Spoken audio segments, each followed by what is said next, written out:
Sederolun kebakaran lahan gambut kembali terjadi di Kabupaten Aceh Barat. Hingga hari ini tercatat sekitar 7 hektar lahan gambut hangus terbakar. Titik kebakaran tersebar di Desa Lapang, Desa Lehan, dan Desa Suakraya di Kecamatan Johan Pahlawan. Tim gabungan pun sudah beraksi di lapangan untuk proses pemadaman api. Tim diantaranya berasal dari BPBD, TNI Polri, serta Polhut.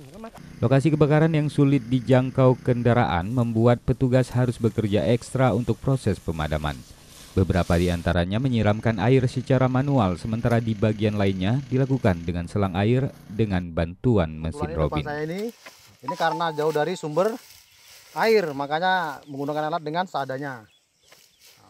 Sedangkan yang lain gabung dengan anggota BPBD. Yang terjangkau dengan air.